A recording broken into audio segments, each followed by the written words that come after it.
White House Correspondent Simon Ateba from Today News Africa is back. And Simon, we are talking about what happened between you and Karine Jean-Pierre and the video. So you have said that there was this exchange between you and Karine Jean-Pierre as the White House press secretary, and you were accusing them of discriminating against you. And then the video goes missing. Now, according to Fox News, who reached out to the White House, they said it was a technical glitch and then restored the video. I think you have said that you think it was intentionally done. So can you run us through, here's the two of you guys. Can you run us through what happened from your perspective? And they didn't use a very good picture of me, but that's a story for another day. So it wasn't actually me who noticed it. I didn't know the video had gone missing. What they did was, when there's a White House press briefing taking place, everything is live streamed on their YouTube. And so what they did was, while the White House briefing was live, they paused that part, and then they actually deleted it live, and then they continue after our interaction. And so some people realized that, oh my God, Simon just had this interaction, but we can't see it on the White House YouTube page. And they called them out like the next day, and they had to restore it, but they didn't restore it to that video. So right now you have two different YouTube version of the press briefing on that day. Sorry, muted myself for a second because I got two producers in here. Just a heads up for everybody. Both producers are in the room right now. I have this cheese and pepper platter that I am using to keep them occupied. But Simon's very gracious to deal with the interruptions. So you're saying that there's two versions up right now. Yes. For me, okay, as someone who does YouTube, it's not easy to. In fact, I don't think you can. I don't know how you can edit live. Are you saying that you think they cut it out in the White House can do it? And that's what they did. It's never happened before.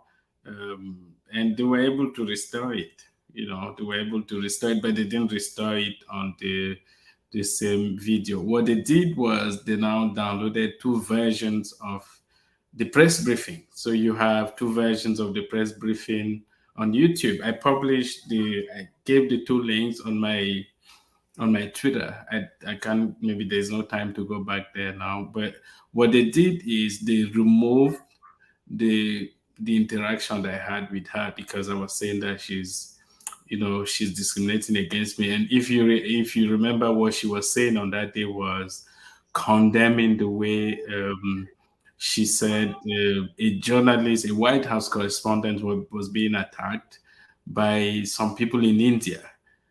For those who don't know, what happened was the Prime Minister of India was hosted by President Biden at the White House a few weeks ago.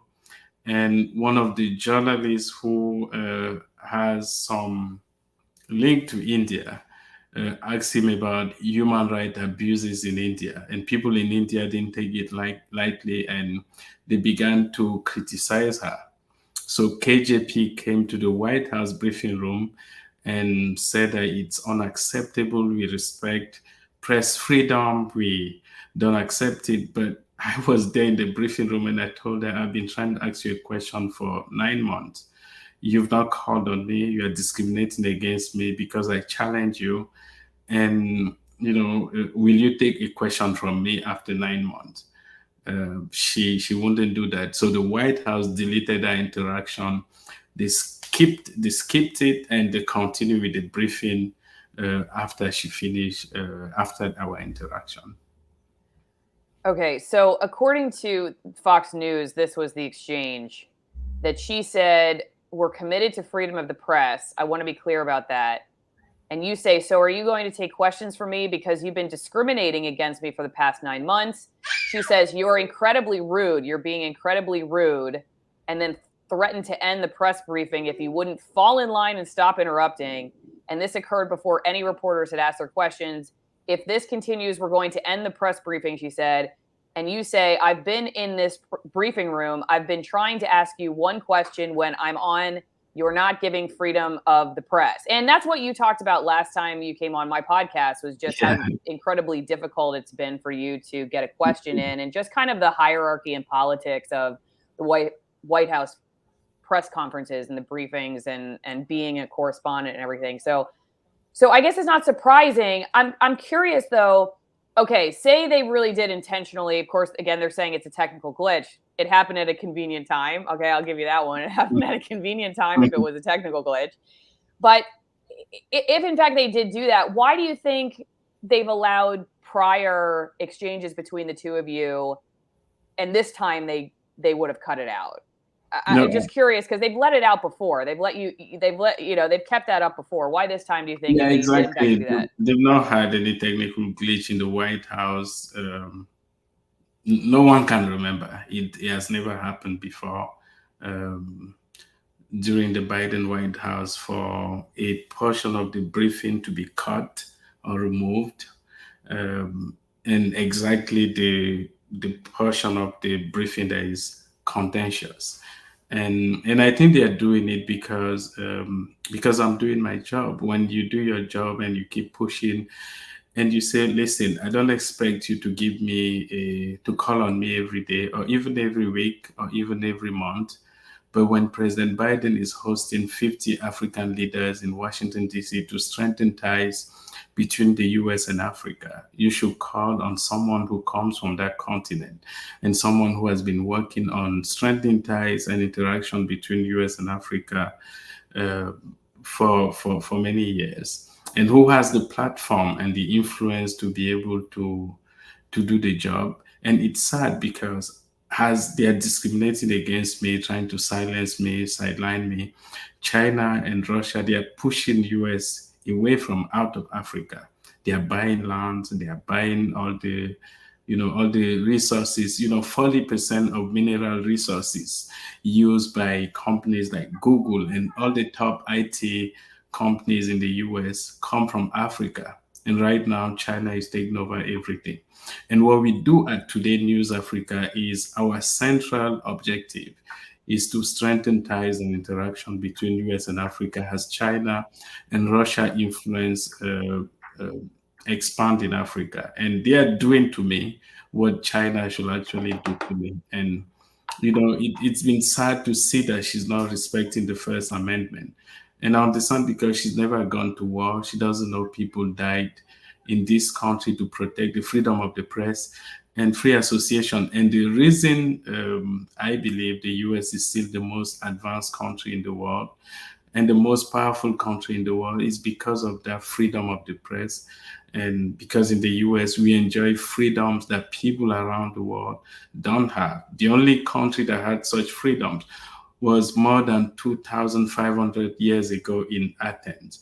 And she doesn't understand that I'm not the bad guy. I'm just trying to do my job, ask tough questions, and I'm not there to be friendly. And when you do that, what they do is they show you, they sideline you, and also some of them are seeing me as a conservative journalist. They see me on Tucker Carlson show. Yes, last night I was on Newsmax. I have 200 million people that I reach on Twitter every 28 days. And I reach between 7 and 10 million people on Twitter every single day. And so I'm becoming very influential and a force, and they try to sideline me. All right, Simon, let's show everybody where they can follow you. Simon Ateba on Twitter. And as you said, you were on Newsmax because I saw that you mentioned not getting invited back on to Fox News Channel because you've been publicly supportive of Tucker. Is that true? Yes, that's true. Actually, Fox News called me. They wanted me to be on the show. I didn't really know if I wanted to do it because I had, conflicting program schedule. And 1 hour before the show, they called me back and they said the show had been canceled. They want to discuss something else. That was the first time that happened. And I didn't know what happened, so I moved on. They made the decision for me, so I was fine with it. And then recently, Fox News decided to fire all the people who work for Tucker Carlson. As a result, I got to know what happened on that day. Fox News, the person in charge of publicity, the gatekeeper at Fox News, told them Simon is problematic. He's supporting Tucker Carlson online, and as long as he keeps supporting him, he is problematic for Fox News. So, and since then, I've not been invited. So I'm almost asked to choose between Fox News and Tucker Carlson. And I love both of them. Fox News and Tucker Carlson have been good to me. They were there inviting me when I was being oppressed by KJP and the White House, and now it's really hard. And Tucker Carlson was the person who was mostly inviting me, and I can't turn against him. I'm loyal to people who are good to me. I never attack anyone who has done anything for me. I will rather recuse myself. Even you, as you're doing this podcast for me, and allowing me to have a voice. I can't turn around tomorrow and say, hey, I need to attack Allison. I don't do that. So I can't attack him. I can't even attack Fox News, but I can choose. I can get kids in the background. Simon, this is the next thing we're going to talk about. The Washington Post wrote an article. It is behind a paywall, so it's hard to read if you don't want to give them any money, which is a understandable concern. Simon Ateba's frequent interruptions alienate colleagues, agitate press secretaries, and delight right-wing media. They have frustrated both press officials and the organization that represents reporters, the White House Correspondent Association. And the title is Simon Ateba, the reporter making himself the story at the White House. I saw on your Twitter that you said you were going to, or your office was going to demand a retraction. Hey, Lily, can you hold this for me for a second, please? And be quiet for 1 second. Thank you. So we're going to talk to Simon about that in 1 second, about how that's going. You said they were defamatory and all kinds of nasty things in the article. So we'll talk to Simon about that. Don't forget, though, if you would like to support my work and help me get a babysitter, still haven't found a babysitter in Florida. It's pouring rain and lightning right now, so I don't feel like a responsible parent just kicking my kids outside, which normally I would just tell the oldest producer to go feed her goats, but I don't want her to get struck by lightning. We take it more seriously in Florida now. So anyway, so she's in right next to me right now, and so is the youngest, Jack, at 10 months old. Help me find a babysitter and help pay for the babysitter at AllisonWinePromo.com.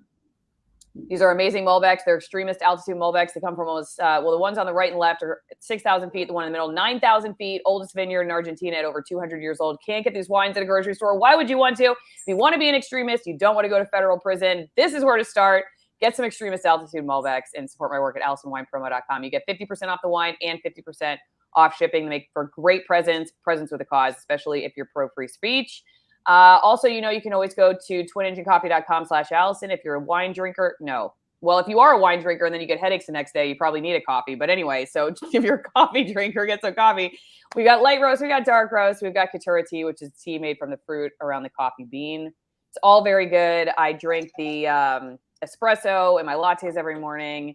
Love all of the roasts, actually. They're all quite good. And again, Twin Engine, as well as Bonner Wine, my wine sponsor. They've been with me from the beginning. They have not told me who I can talk to, what I have to say. They're companies that are very rare to find these days. So it's a great way to tell them that you appreciate that they're willing to stick by me and those that I invite on.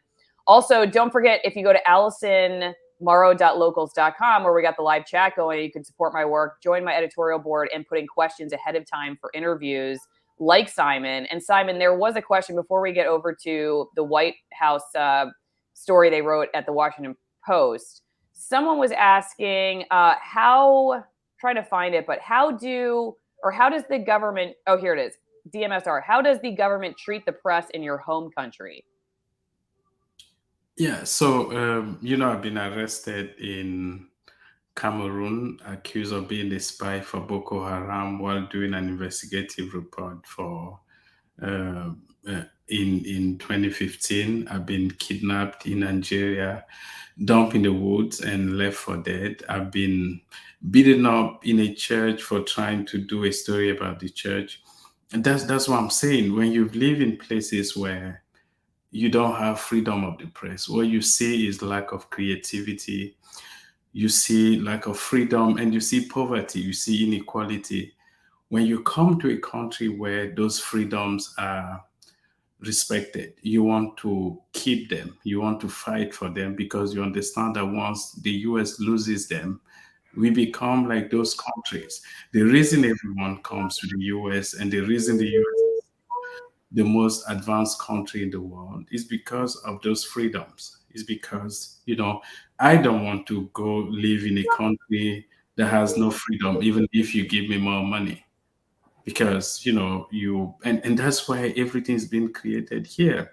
You will hear the new IT invention, the new Google and Facebook and Twitter, and everything is here. And it's not because people here have a different brain. It's simply because of that freedom, that creativity. And I want to be in a place that has, those creativity. And when people ask me such question, I tell them that's why I fight hard. If you've always lived here and you've never lived in a country where you write a story and they shoot you the next day or they jail you, you won't really understand what it is to lose those freedoms. And I'm ready to fight for them. And all I'm saying is, don't treat me like a subhuman. I'm in the briefing room. Call on me from time to time. I'm not saying that I'm the only one. I'm not even saying that I'm the smartest person in the room. But, just call on me. Call on me. Give me the respect. Give me the dignity that I'm giving you for being there every single day. I have attended more press briefings in the Biden White House than every single journalist in that White House. And even as she's not calling on me, when I tweet about her, it becomes the most viewed tweet than any single person who is in the briefing room, including people from CNN, Fox News, MSNBC. When they tweet, no one sees. No one sees what they tweet because they are not engaging with the public.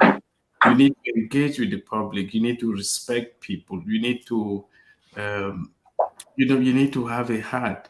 You can't have a system where you decide that, oh, who is the bigger audience in the okay, it's Fox News, MSNBC. Those are the people we should call on. What you are doing is you are saying that the American people and the people who work for the American allies, that they don't matter. And it shouldn't be that way. And that's what I'm telling them. I'm telling them, respect people, treat people with dignity, give them a question from time to time, show love, and I'm not actually annoyed by that. I love them. Okay, good. You should see what I'm looking at right now, Simon. I've got my 3-year-old. Hey, do not put your brother in a headlock during the live stream. Okay, I'll throw you this question and then I'll deal with that, Simon. Has anyone in a presser questioned Biden's EV, electric vehicle plan regarding the cobalt mining, environmental damage, and workers' terrible working conditions?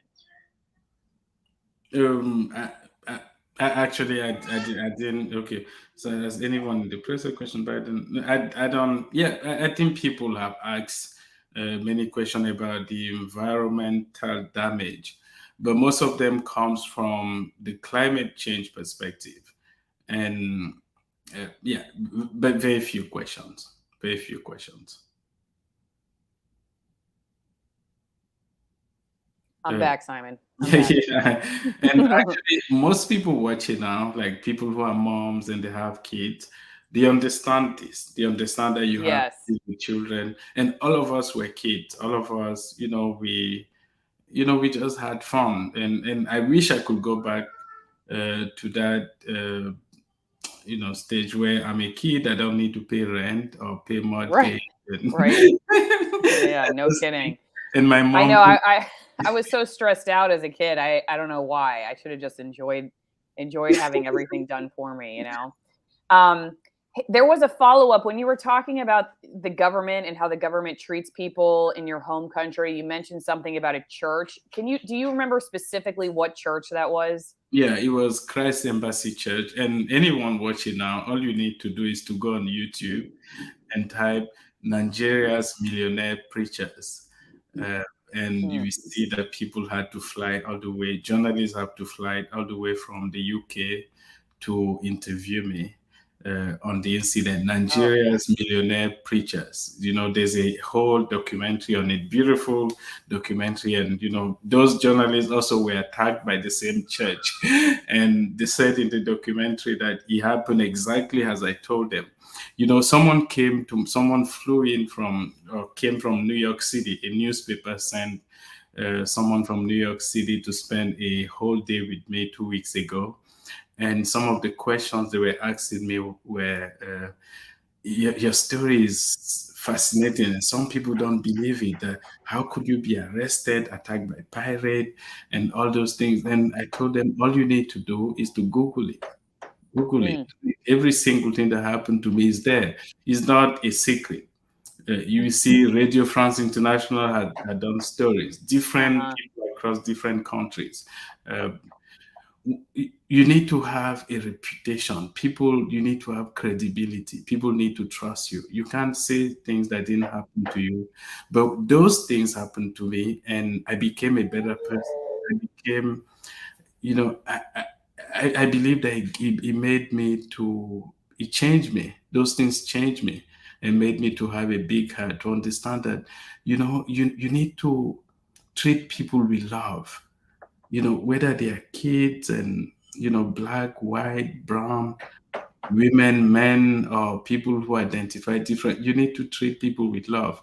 When you fail to do that, what you are saying is some people are superior to others. And when you do that, you're not actually living up to your promises of being the president for this little guy. And that's what I'm telling them. Give CNN 5 questions every single day at every single briefing.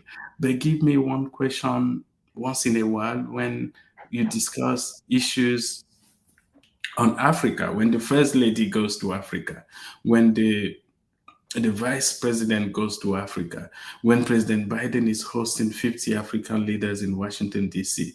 When I have a question on U.S. politics, call on me. But when you show disdain and disrespect, it's not me. It says something about you, that you believe that some people are better than others. And, when people see me on TV, I'm yelling a question. They're like, oh my God, how do you yell a question? Do you go to the White House? Everyone watching me now, do I look like someone who doesn't know what they're doing? Do I go to the White House to yell question? Do I go there to seek attention? I don't need it.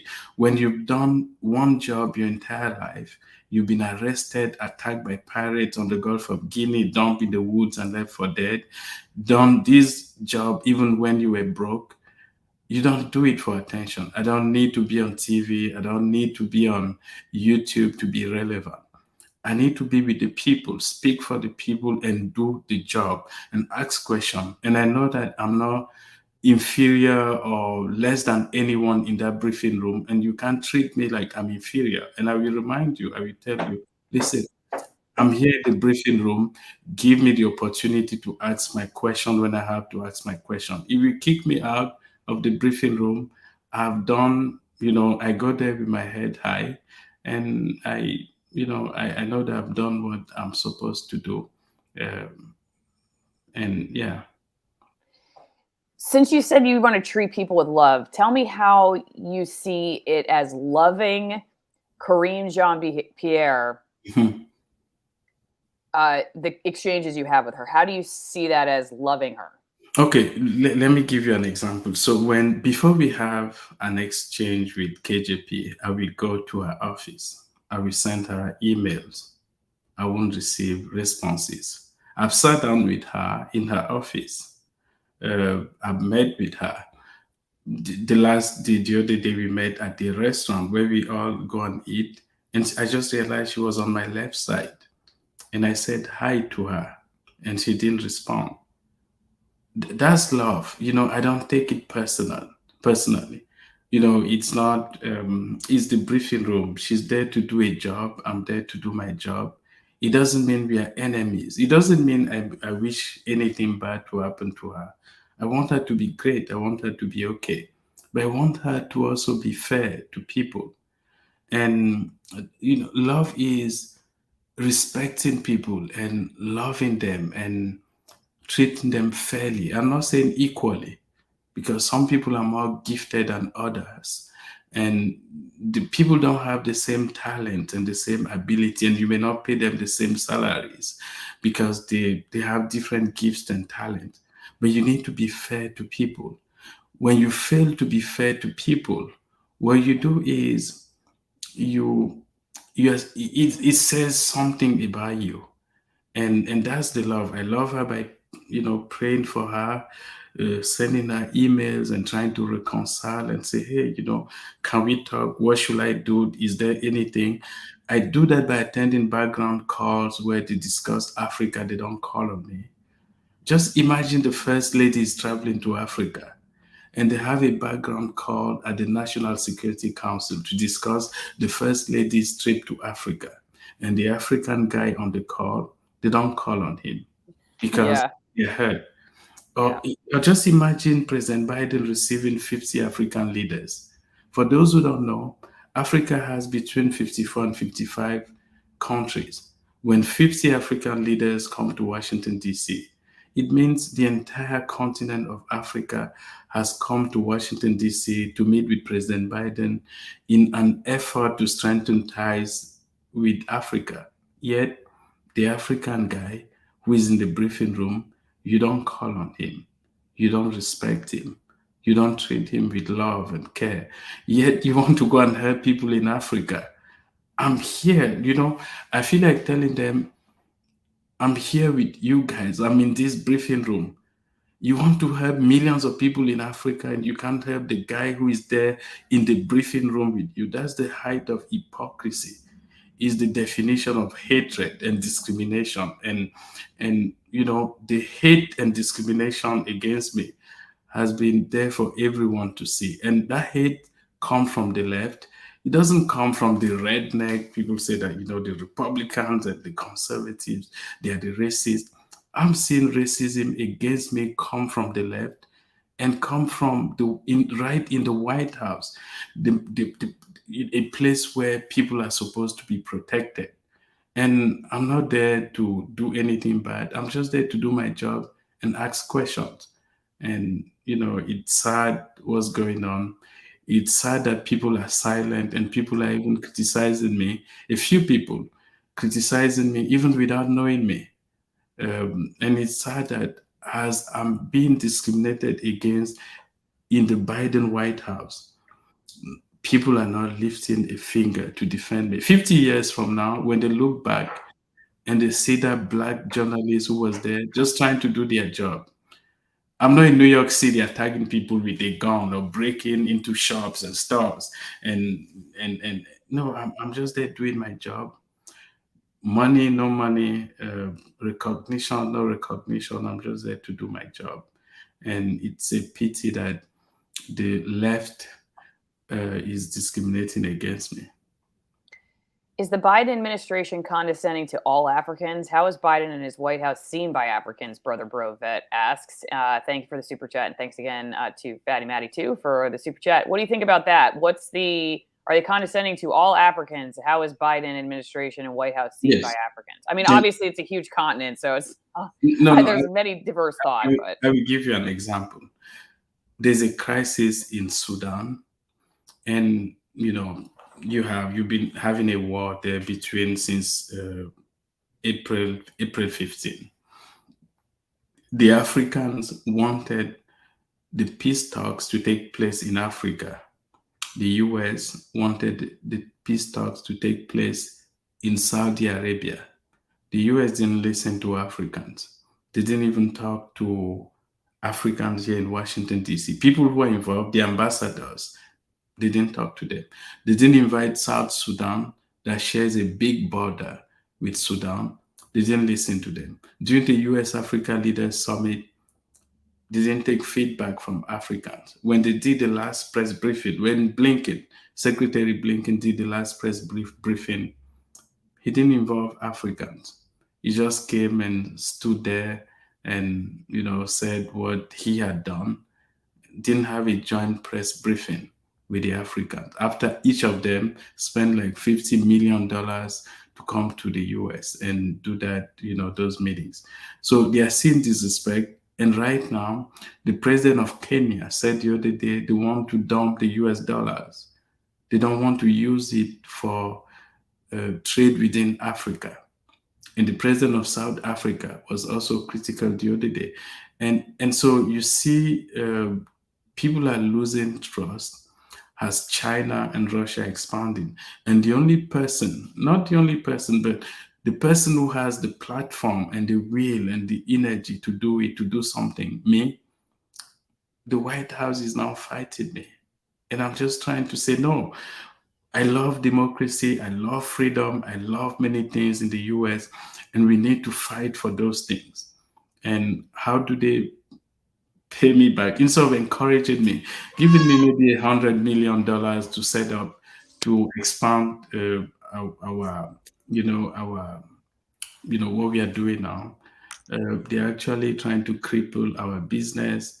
They look down on us. They try to criticize us, try to kick us out of the White House, for the Chinese to just take over Africa. And it's almost like a curse where people shoot themselves in the leg and they end up attacking the wrong person. I am the good guy.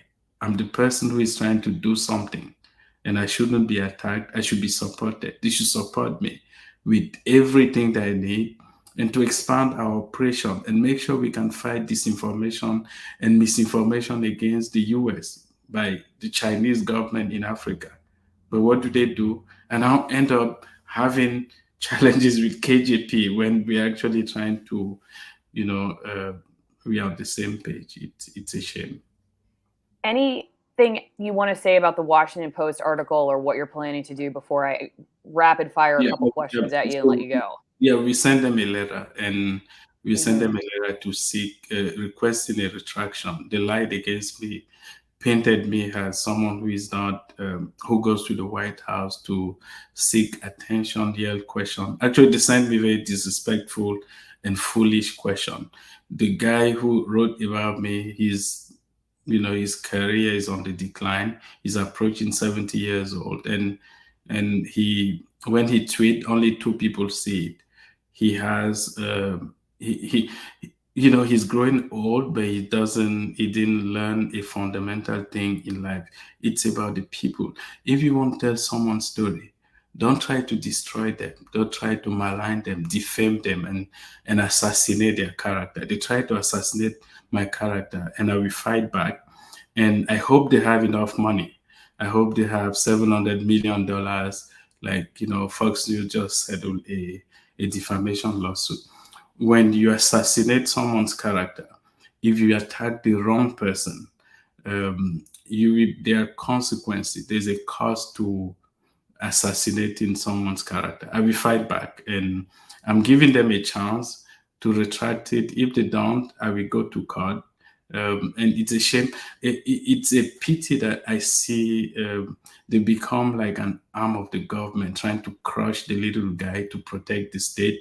They will do the job for the White House and the White House Correspondent Association, just to kill me. And they don't even know me. They send me very foolish questions, asking me if I wanted to be on TV, even asking me that if you get questions outside of the White House, why is it important for them to call you inside the White House? Why are they calling the Washington Post correspondent in the White House, giving them questions every day, 5 questions? Why? Because they don't ask questions outside the White House. It was, first of all, we don't even get questions outside the White House. The White House doesn't respond to our email. And also, they don't allow me to attend President Biden's press briefings. Don't allow me to ask questions during background calls, even when the First Lady is going to Africa, when the Vice President is going to Africa, even when they are discussing Africa. And I'm left with nothing. What do? I need to fight back. And when I fight back and yell a question during the briefing, the people who don't know me, end up criticizing me. And I see the level of ignorance and the level of how quick people are to judge. And without information, without asking you, about the steps that you've taken to, it's a shame. I will take them to court if they fail to do the right thing.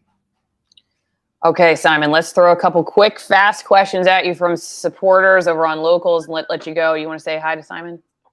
Hi, Simon. Hi, Simon. Hi, what's your name? That's Lily. Lily, she's beautiful, she's happy, and she's a star. She's the star. Yeah, she is the star. Okay, let me scroll down here and get these so we can let you go. Is the press secretary intelligent and hides it well, or is she the twit she appears to be? No, I don't think she's intelligent. And when you see the smartest person in the room is always the kindest person. Intelligence is not having a PhD or having many certificates.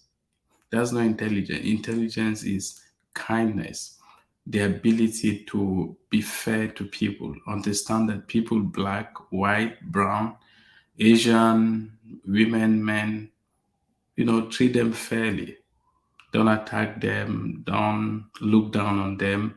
Don't exploit them. Don't believe that one person is more important than the other. Our lives can end today. Your life can end today. Today may be the last day. Once you know that, life is fragile and you need to love people. And you show your level of intelligence by reaching out to the least person in the room. The most intelligent person or the smartest person is not the bully. The bully is actually the most stupid person in the room. And I've not seen that. I've seen her trying to call on people who are, the great people in her eyes. So we help her to go to MSNBC or CNN when she's done at the White House, and also she responds to almost just 2% of the questions. She doesn't really respond to questions. She's bad at lying. I understand she wants to protect the president. Sometimes it's almost like a waste of time. Psyche was bad. She was also a big liar, but at least she knew how to lie. She's just bad at doing her job. And I know by saying what I just said now, she won't call on me again for the next 6 months. That's funny. Yeah, but it shouldn't be. Yes. Okay, who is Washington Post target audience? I personally think it's just like Clinton Democrat types. But what are general thoughts in Nigeria about new BRICS currency? Oh. So we've had I don't know, but I know that recently the president of Kenya, Ruto, he's the one saying that Africans should be able to trade in their own currencies. He gave an example of Kenya and Djibouti, and he was asking them, why do we need the US dollars to trade? Why does Kenya need the US dollars to trade with Djibouti? And so the Africans are trying to find a way to have their own currency, or at least to trade in their own local currencies. And that's a push that we are seeing from the president of Kenya. I don't know how long he will last. I hope they won't take him out. He's been very vocal. And the president of South Africa has also been speaking recently. I can take one last question, and I will need to go. Okay. Have you considered writing a book? Yes. Actually, I have one of the most interesting stories. A poor child born in a place with no electricity, and decide to travel to Nigeria. And I was born in Cameroon. Ends up at the White House, becomes one of the most prominent journalists at the White House, reaches 200 million people every 28 days on Twitter, reaches between 7 to 10 million people every single day. And, I think my story is very interesting. And I've written a book. I'm still writing it and trying to improve it, but I need a publisher. I need someone who can publish it. But I think I have a very interesting story. Okay, Simon, I'm just going to throw these couple ones if you do one word answer, like yes or no. Do you take comments at face value, or is body language sometimes useful? Do you like the body language? Do you take that as yes or no? That's a good yes or no. Before you go. Yes, but body language is important. Yes. Okay. And then really quickly, just this is a suggestion from someone before you go. Can you use the 9th anniversary to challenge the White House to follow through with Hillary Clinton's promise to work tirelessly until all 276 Shabak girls are returned to their families? This talking about Boko Haram. And finally, I think we answered this. Do you think she believes what she's saying, or she's just a liar? I think you answered that. So I think we're good on all that. Simon Ateba, thanks again. Everybody, remember, you can go support Simon at his Twitter. He's got links for you over there. I'm just going to bring it up one more time before you go, Simon. If I can get to my internet here. Okay. Simon Ateba at Twitter. Anything else you want to promote before we go? Yeah, I just want to ask people who are watching now to do 2 things for me. First, to pray for me. Pray for me to keep, spreading the truth. Keep doing my job, and also go to my Twitter and support me. Subscribe. That's all. I want people to understand that I'm just like you, a common person without backing from corporate, all the people with the money who deceive people. And I shouldn't be attacked. I should be loved. I should be cared for. So keep praying for me. Keep supporting me. Subscribe to my Twitter. Thank you. Okay.